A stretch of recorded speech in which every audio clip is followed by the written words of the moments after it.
And on day 3 of class, I spent some of this to you guys, some of you guys at the break. On day 3 of class, he's got his lecture prepared like he had for the first days of class. And he's up the front of the room, and I'm sitting in the back. And the bell rings, start the class. And he said, "Why am I doing this? You guys know what to do, just go to work." And they all went to work. And he walks up to me in the back of the class, and he says, "You know, I had a lecture prepared, but why am I bothering?" And I said, "Good, and I understand how to teach the class." And we're, and we can sit there and watch, and we can monitor. But the less we talk, the more they do, the better. He couldn't do that if he didn't establish this stuff right off the bat. Kids knew what the ground rules were. They're happy being there. And I could tell you more stories about, about the day when he didn't show up to class and someone found him halfway through class and said, "You should be teaching this class." And he's going, "Oops," and he shows up in the classroom and everybody's on task anyway. Right? I mean, a true story. It was, really embarrassing for the teacher, but if you got the environment set up right, it's a big deal. So let me shout this to you, and then I will get out of the way here so Tiffany can take over. Let's see what fun thing we get this time.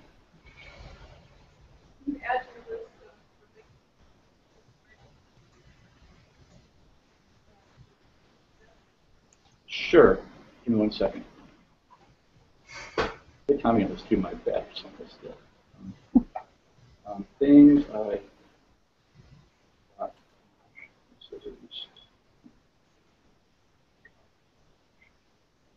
So while Josh puts those links up, I'll do a little intro before we have Joanne come on. And we're broadcasting this on YouTube, and it'll be live streamed. So I'm going to let Joanne use my camera to see you, which isn't that great. That's Dan Garcia in the front there. Hello. All of our teachers. Perfect. Perfect. All right. You like that? Right. I'm good with these. I can do more of them if you want. That's awesome. So we'll switch, and Joanne has this wonderful workshop called Tapestry, which focuses on the getting more people into computing, and she'll talk a little bit about an inclusive classroom and about active recruiting to make sure that your classrooms are diverse. So I'm going to hook up the projector now. It's mine, yeah. I'll take yours. Okay. Did I not? Oh, that's really neat. Thank you.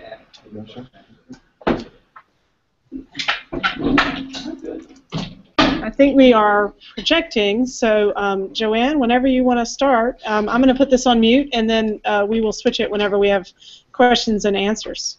Okay. Okay, that sounds great. So I'm broadcasting to you live from my living room. I am a faculty member at the University of Virginia in the School of Engineering, but my discipline is science, technology, and society. My training is as a sociologist, and I study gender and technology, particularly focusing on women's representation in computing. I look at the high school level, college level, workforce, entrepreneurship, and I'm one of the senior research scientists at the National Center for Women and Information Technology. And the talk that I'm going to give is based on research. Okay, so the suggestions that we make are research informed, and in many cases, actually in all cases, field tested, although I really want to be clear that the way that you implement a suggestion makes a huge difference. So anyway, I'm going to put up my slides, and I will talk through and rely on Tiffany on your end. You can stop me at any point if you have a question, okay? I'm happy to be interrupted. Otherwise, I just keep barreling along. All right, let's see. What I want to do is share my screen, I think. Question and answer, showcase, share screen 1. Hey, Joanne? Yes? If you can email me a link to the slides, I can also share them with everybody so they can follow along if they need to. Is that possible or too much trouble? If you don't mind, I'd rather not do it right now because I'm like overwhelmed with with getting this done right. Oh, is that all right? Can you see the slides well now, or not so well? And you really do need the link. We're seeing the presentation view, not the slide view. So if you can change it to presentation view, we're seeing all of the notes. Swap displays. Yeah, Okay. change displays. Okay. There we go. That's perfect. Okay. Good. All right. So what I'm starting off with is the idea that cultural conditions steer girls and underrepresented minorities away from technology and computing in particular. That in our culture, the idea is just that girls are not so interested. The expectation is that girls won't be interested, and that expectation shapes outcomes. But that we can overcome this sort of prevailing cultural wind. And teachers, many high school teachers have done that successfully. So how? Well, one of the things that we know from research is that girls did go into computer science. This is based on a study I did with undergraduate computer science majors who were girls, and based on interviews at 16 different institutions with like 150 girls, I learned that they went into computing when their early experiences with it were positive, when they had some female role models, when they had encouragement from adults or authority figures, and when they had information that tied computing and computing professions with what their existing values and interests were when they made that decision to go into computing. So what does this tell us that you could do, right? So one obvious thing is for you to provide intentional role models. This is, they use the word intentional because it's not just the obvious, oh, here's a girl who's close in age, similar race, similar background to your current audience that you want to recruit. That's easy. You know, they can see that this young woman is a potential role model for them because this young woman looks like them, right? But an intentional role model actually goes an extra step and talks about how he or she got to the point where they are now. So, for example, I could be an intentional role model even though I'm so very much older than the high school students. If I talked about maybe the students are in an urban area and I grew up in an urban area, and if I talked about the fact that I didn't think I'd be interested early on and then I became interested and how that happened, maybe I doubted my abilities, but how I persisted anyway, what happened that got me to persist, and how did I get to a point where I'm successful. So, you know, there's the easy role models and there's the intentional role modeling where you put more effort into making the connection for your audience that you want to recruit. All right. Another thing that you can do is to overcome the negative consequences of stereotypes. I think you might have already talked some about stereotyping and stereotype threat. Is that correct?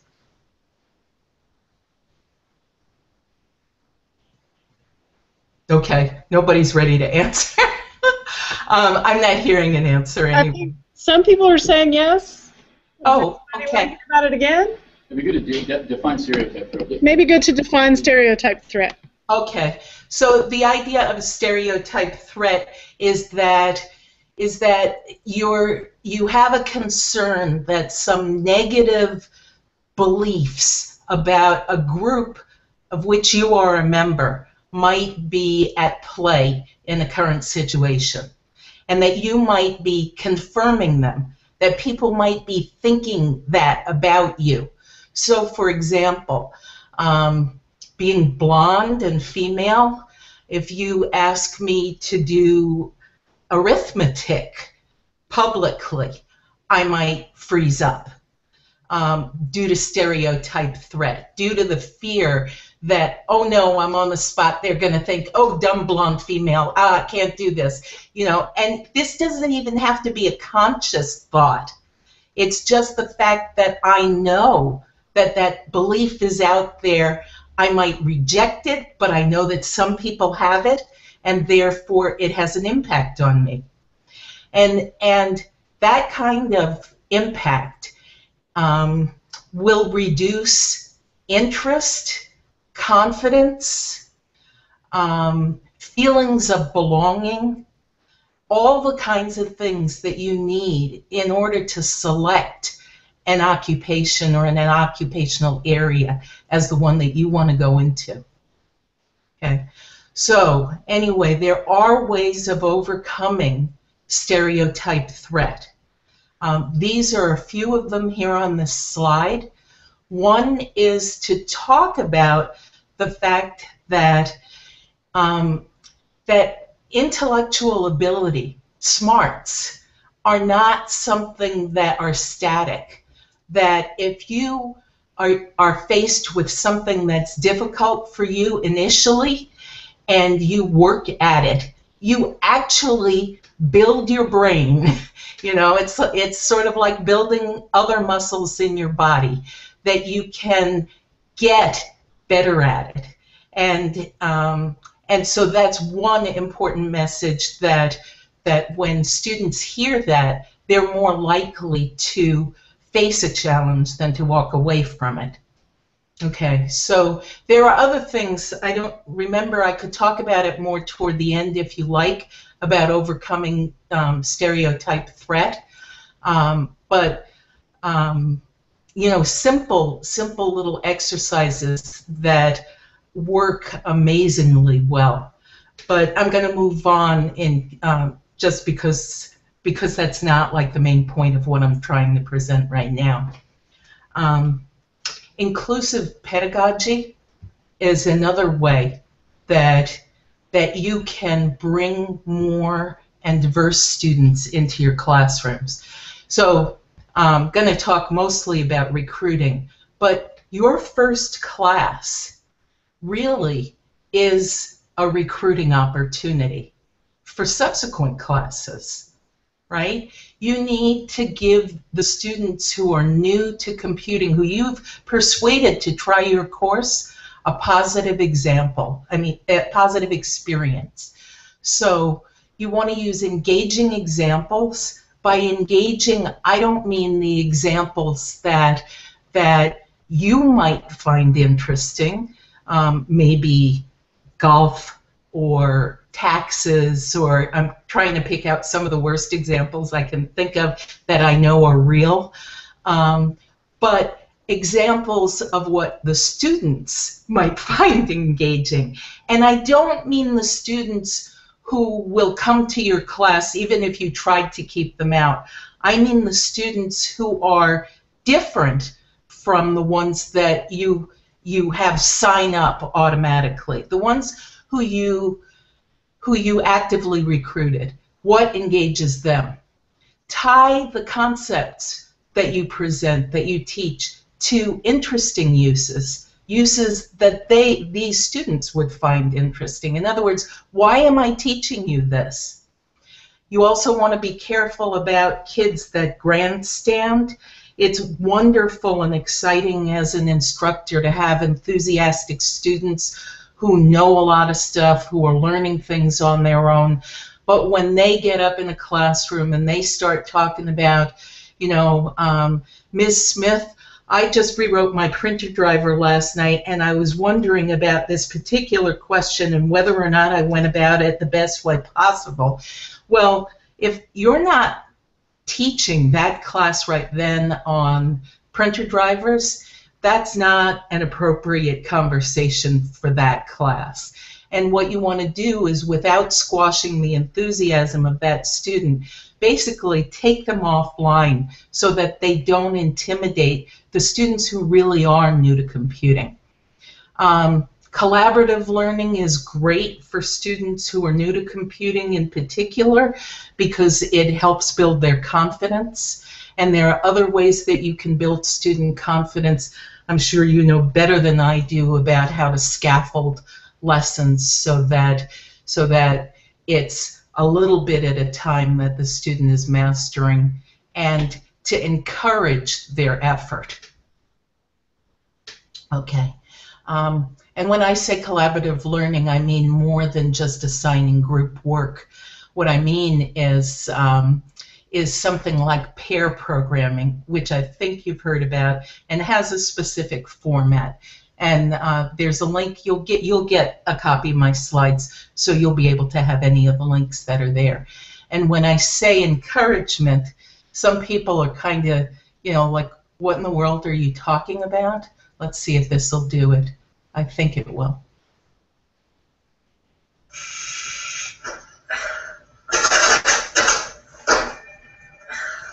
Oh, you're not just gonna walk away and give up. Stop it. You can get that. That's yours. Nobody else. Get in there and give it some heat. Give it some heat. Give it some heat. You go right there. You go right there. You can. That's the one right there. You can. Yes. All right. Yes.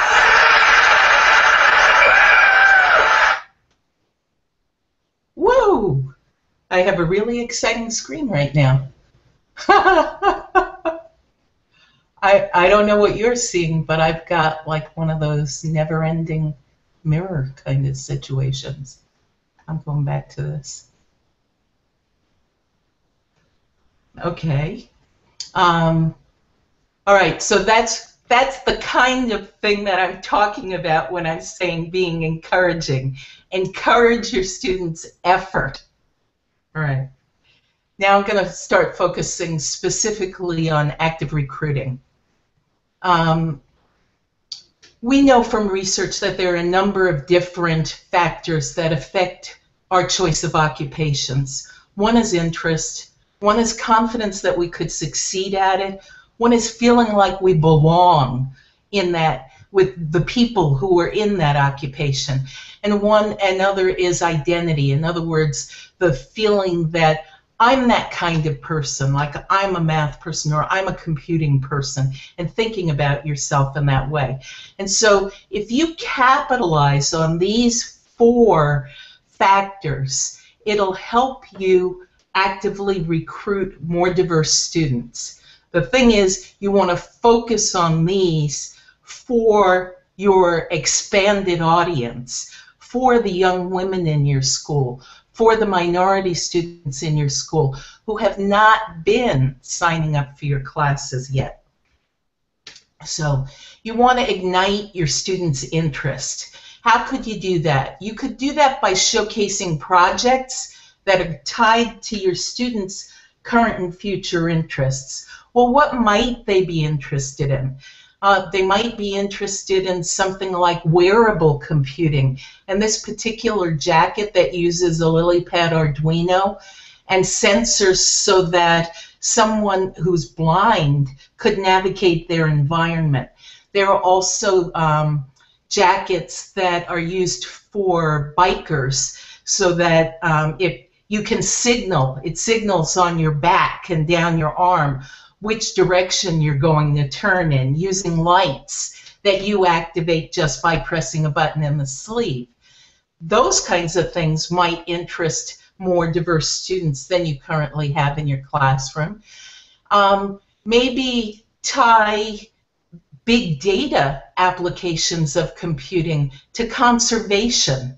So for example, this picture of the zebras there, because I heard a talk about a woman who does computer science and figured out a way to use computers to identify from pictures different zebras. Now, each zebra has different stripes, in other words, like a fingerprint.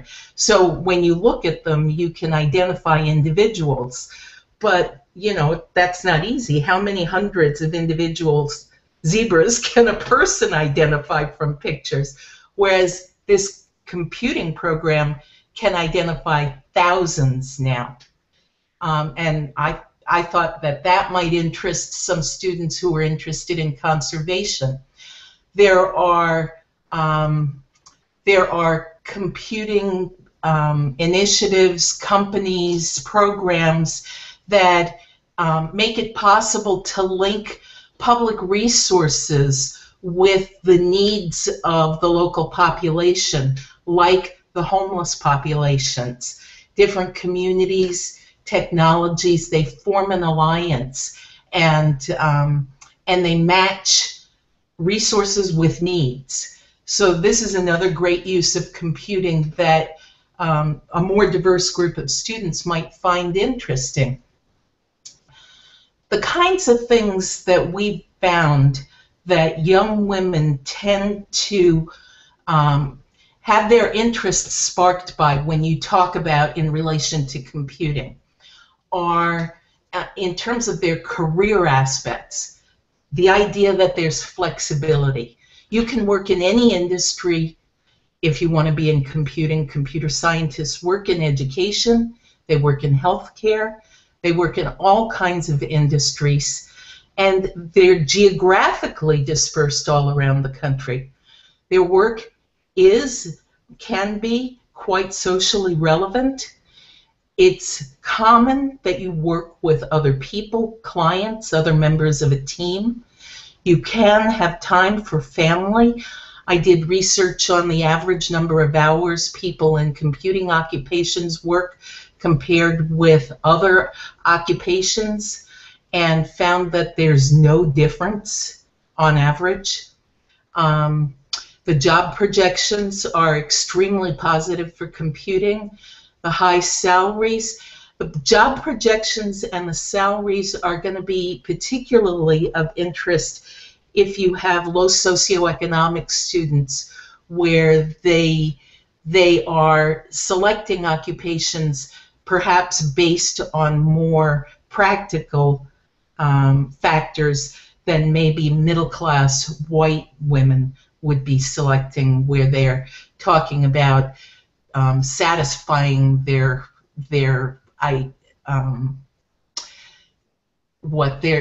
expression of themselves. So, you know, different groups are going to be interested in different factors, is the point that I'm trying to make. And probably everyone will be interested to find out that people who work in computing, and particularly women who work in computing, a number of different surveys have identified them as being particularly satisfied with their occupations and their careers. All right, so messages, more messages that might be appealing. And this is taken from a website listed at the bottom of the slide, .diva.org. So a message that might be more broadly appealing than just, you know, putting up some generic poster about your course would be that computing offers exciting work that affects our world and the people in it.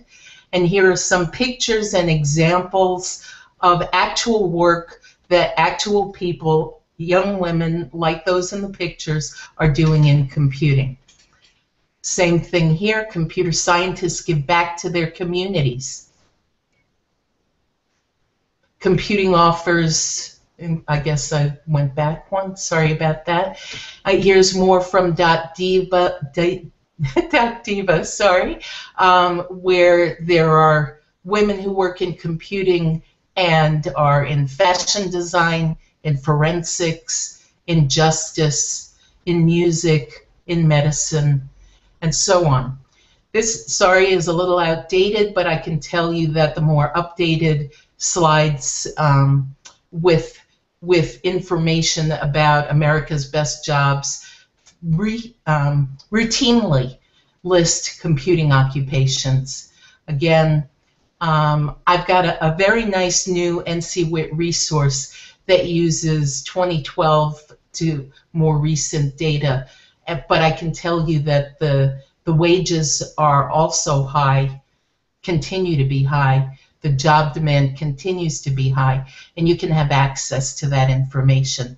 For using it on posters, on exhibits, the idea of bringing in guest speakers who have engaging jobs that they could talk about to your students. All right. I'm sure that you can come up with a lot more ideas about how to ignite your students' interest in computing. So I'm going to move on. And I think it would be worth your while, you know, to brainstorm together. But I know you don't have time for that right this minute, so I'll go on. We've talked about interest. I'm going to talk about confidence now. Too often, we, meaning instructors, mistake confidence for ability. We think that when a student says, oh, you know, I really don't think that I could do well in that class, and I don't want to mess with my GPA, you know, I'm going to be applying to colleges. And so thank you for inviting me to take your course, but I don't think so. And you might think that because this young woman is not expressing confidence, that maybe she really doesn't have the ability. But that it's part of that reaction to stereotyped threat that generates this kind of communication from young women. You know, that this is not part of my appropriate gender domain, and so therefore I'm really not sure that I could do well at this. But it's something that you can help her overcome. You're in a position to help her build confidence. You can do that by showcasing the successes of your current and former students, by expressing your confidence in her ability. You'd be great at this. Tell her why you think that. Describe how your course promotes success so that she doesn't think that if she takes your class that she'll get in there and then it's sink or swim, sweetie, you know, you're going to get the grade that you get, but that you teach it in a way that is going to ensure that if she puts in the effort, she will be able to succeed. And then, you know, like the scaffolding idea, provide opportunities for her to experience success as she goes along and build her confidence. Okay. Another thing is to promote belonging. And one way to do that is to recruit friendship groups. Go to clubs, student government, do joint projects with them. Recruit friendship groups like from sports teams. Oh, I'll take your class if my best friend is allowed to take it too. That's wonderful. You just got two. Have friends recruit friends. If you persuade one student that she should take your class next year or next term, tell her that she should go get some friends who'll take it with her. Make sure that when you're talking both in the classroom and in recruiting, that you don't fall into the trap of using he all the time, or using names that are, you know, Susie and Jane, associated maybe more with white women. Think about the ethnic diversity in your school and use names that are diverse in that way too, so that students know that when you're thinking about who belongs in your class and who's in your class, that it includes them too. I know this part, that you talked about a welcoming physical environment. And then this last one here about telling them that you want them to study computing, why you think it's important, why you feel passionate about it, And that does not include because computer science needs more women. It's 3 o'clock. Sorry about that. My computer tells me the time. It's because computer science needs more people who think in creative ways, and you know that they'd be able to contribute to that, to meeting that need. All right. Last one on the list is building identity, the identity as a computing expert. And you can do that both in your class and both basically through messaging when you're recruiting, but in your first class, you can develop student identity as an expert by giving them opportunities to maybe do community service, to present their work, or to do outreach projects, because all of those activities put the student in a position of, I know what this computer science stuff is about because I'm in this class, and I can do, even if it's just writing a loop or something really simple, they can do it and their audience doesn't know how. So they're the one in a position of being an expert, the student is. And that can really be a positive experience for them. So here's my bizarro mnemonic device, where I've been talking about cultivating your students' interest, confidence, belonging, and identity. I'm pointing at my eye right now. C, I'm doing the 2-finger from my eye toward yours, and actually toward this picture of a giant bee eye, the big buggy bee eyes. I know that mnemonic devices, the more strange they are, the more likely they work. So I, C, B, I, for interest, confidence, belonging, identity. Those are the things that you want to cultivate in your potential students in relation to their choice of your computing classes. Okay, so there's a little more to it than that. You have to also communicate effectively. And one of the things that I want to say about that is so many people love the idea of myth busting. And that can really backfire, because what you're doing is first repeating the myth. And that can be extremely counterproductive. Instead, know what the myths are, but just counter them.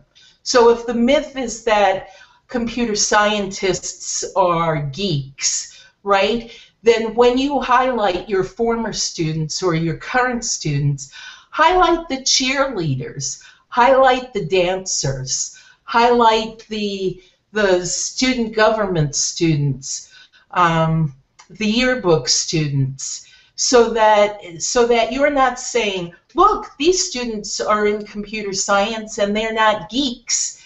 You're never using the word geek. You don't repeat it, you just counter it. Okay. You need to get your message to the students, so you should have posters, you can do announcements, you could do videos. Teachers have done the most creative things that I never would have come up with on my own.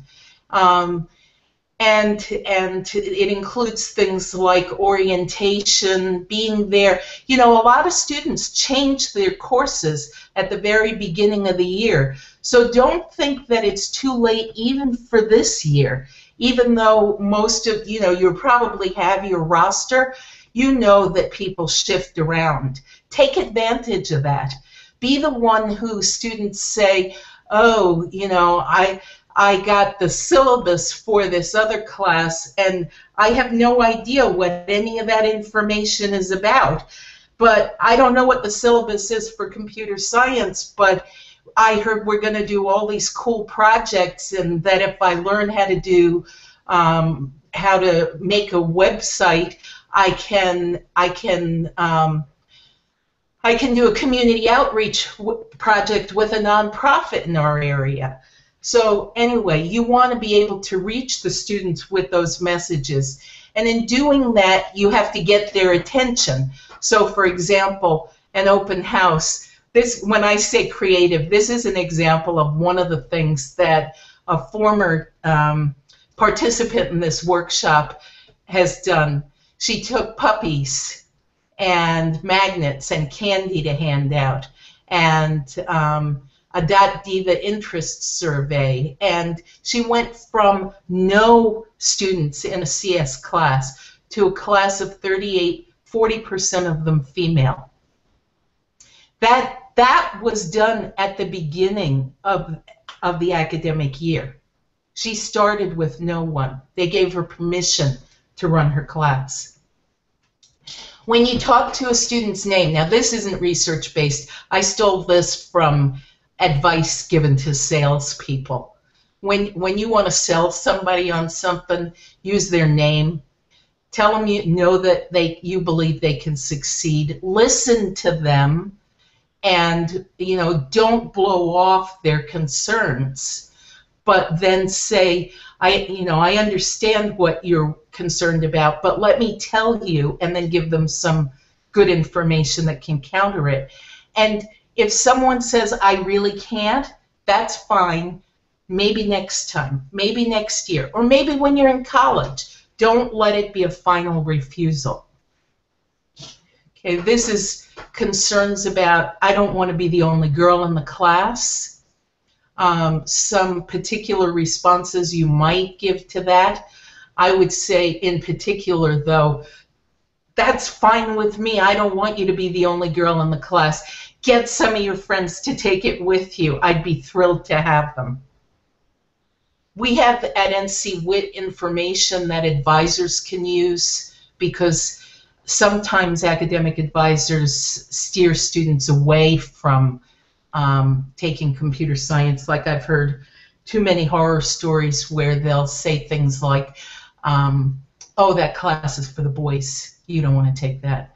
So if you can use NC WIT resources or other resources you may have at your disposal that are designed to better inform counselors, that would be very helpful. You definitely want the counselors on your side helping to recruit diverse students into your classes. Okay, this particular slide is about a map that we have that you could, it's online at NC WIT, and you can use it if you want to show people the difference between how many computer science educated students are being produced at the college level and what the workforce demand is, even down to your local area. So just one last time about using your course as a recruiting mechanism. You can also help fill some experience gaps. There's some interesting work that's been done on spatial rotation skills. This is a gendered difference in ability that can be improved with training and seems to relate to success in technical and scientific fields. So you can ask if you want to know more about that. And then finally, just my plea that you always report back what you did and how it turned out. That kind of information is so useful to us. I'm sure that Tiffany and her colleagues would be thrilled to have that information, and I know I would too. Okay, I'm gonna swap displays back, I think, and be ready for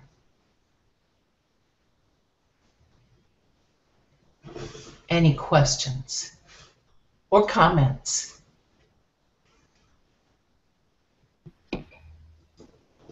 Okay, does anybody want to ask a question?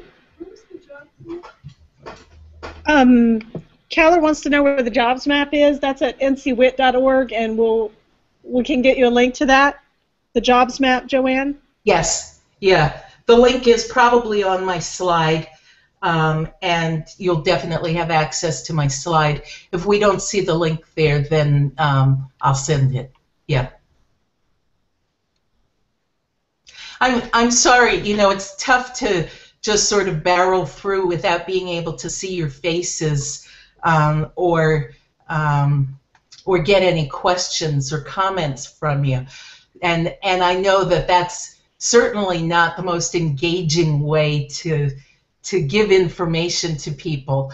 So I'd love to hear what you thought, things that made sense to you, didn't make sense to you, things that you think that you could do that might work in your situation.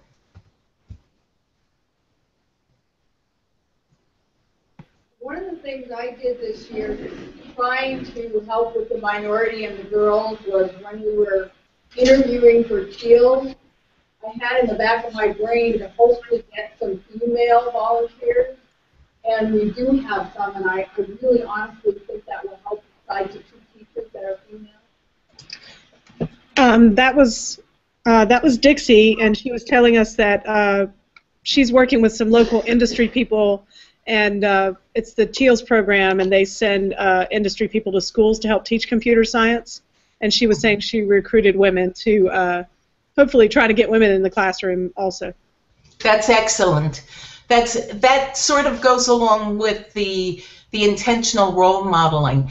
Men can be fantastic role models, thank goodness, because you know otherwise it's hard to recover from women's underrepresentation.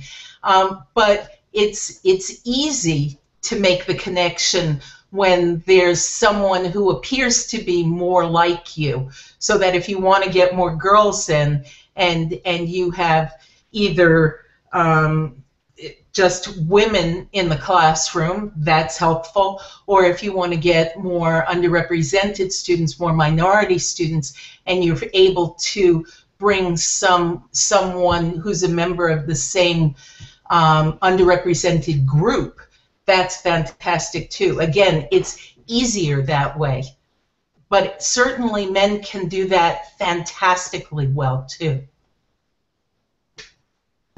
So, what is your opinion on like the organization Girls Who Code? It seems like a good organization, but just the nature of it is pointing out to the girls that they're rare, or they're something like that. I actually prefer not to comment because I have positive feelings about anyone who makes any effort to improve the situation, although I don't always agree with the approaches that everybody takes. But I don't want to get in a situation where I ever diss someone who's trying to do good. You know, my approach is you are looking to expand your audience, and I don't like calling attention to gender for exactly the reason that you said. But for some girls, that identity is going to be an incredibly positive thing. So it's an audience that maybe I wouldn't be able to attract if I ignored that element, right? So is that a reasonable, although recognizably weaselly answer? Yes, thank you. I'll just add that I did some work recently with some professionals, and they're interested in getting more women game developers, and they've had some girl game developer groups, but then we tried to incorporate inclusiveness in our game jam that we were running, and I think that encourages everyone, like you said, the intentional role models. You don't have to be a girl or an underrepresented person to care about getting more of those in. So I tend to agree with you, although we did do a girls-only summer camp this summer, and it does help when it's just girls in the room to get them more creative. Mm-hmm. You know, the thing is that there are also tons of young men who could go into this field who likewise do not see themselves as sort of natural geek types. Like maybe they're, you know, big into sports, and they think that because they're into sports, they don't they're not the natural fit for computing. We want them to. This is about being broadly inclusive.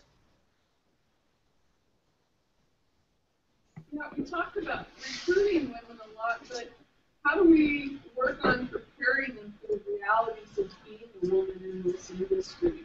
There are a lot of unique challenges to working in a male-dominated industry.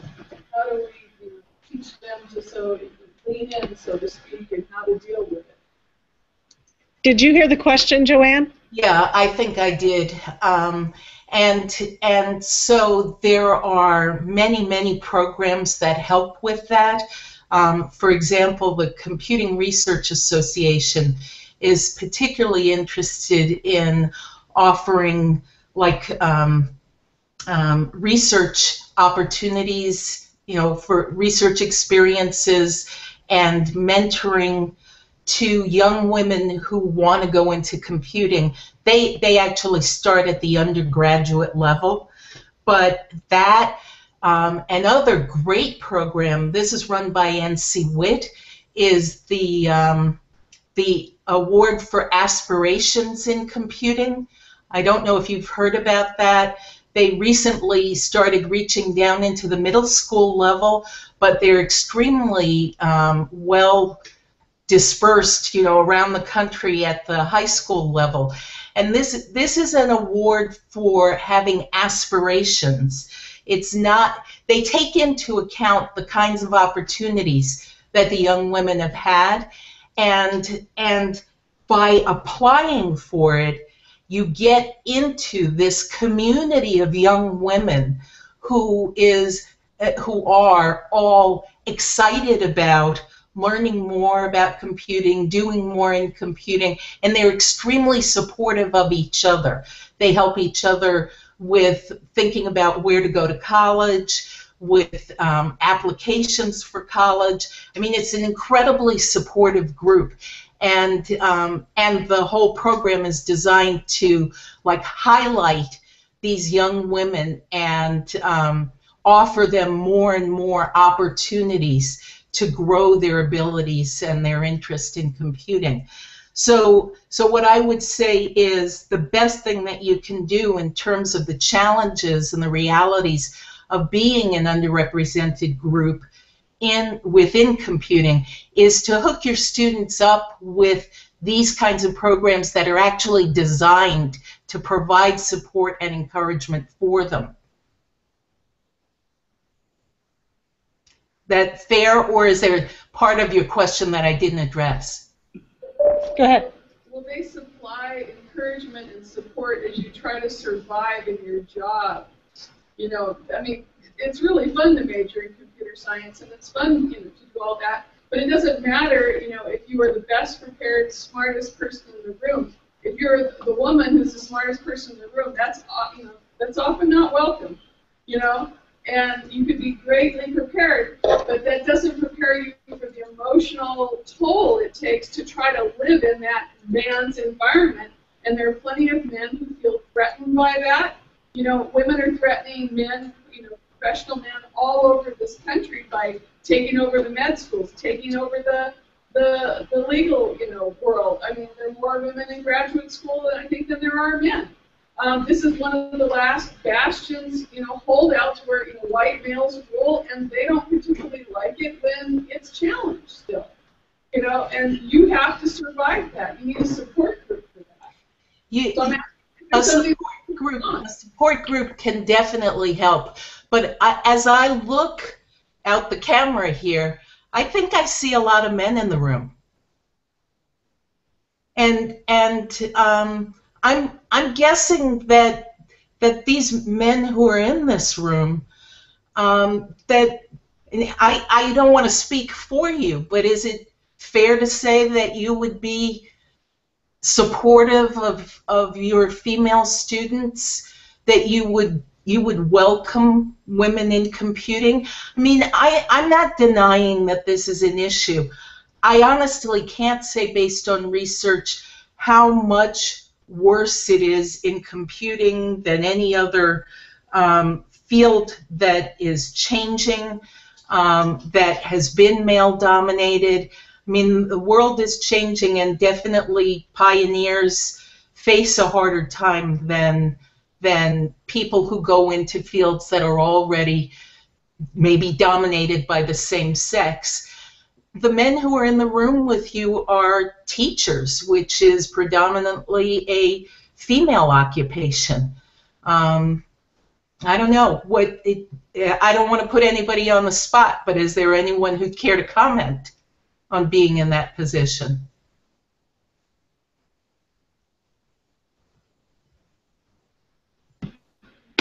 I'm going to try to encourage women and girls to get involved. It's something that you want more diversity, sort of like how all the big major corporations nowadays, they specifically go out promoting diversity. I think I'm going to try to take that view regarding trying to get women. But that's education. I'm talking about life beyond education in this space. Sorry, I couldn't hear the response. The response was that's education, but what about life in industry beyond that? Well, you know, the thing is that I can tell you that, like, there are surveys that have been done and research that's been done, other types, like interview type research, that shows that the women, now these are the women who are in these occupations. So, you know, it's not talking to the women who left, and I'm saying that right up front. But the women who are in these occupations are reporting more job satisfaction than women who are in occupations in other fields. So I know that there are zillions of horror stories, and I've heard my fair share. I can't deny that. I just can't. I don't feel good about not encouraging women to take advantage of a career that has so many opportunities, and, you know, that could allow them, if they chose, to support an entire family themselves, that could allow them to move up the ladder, because there are these opportunities, and because industry, like the person who just spoke a minute ago, is getting lots of pressure to do a better job with respect to diversity. That's the best I can do in answering. I mean, you have to follow your own conscience.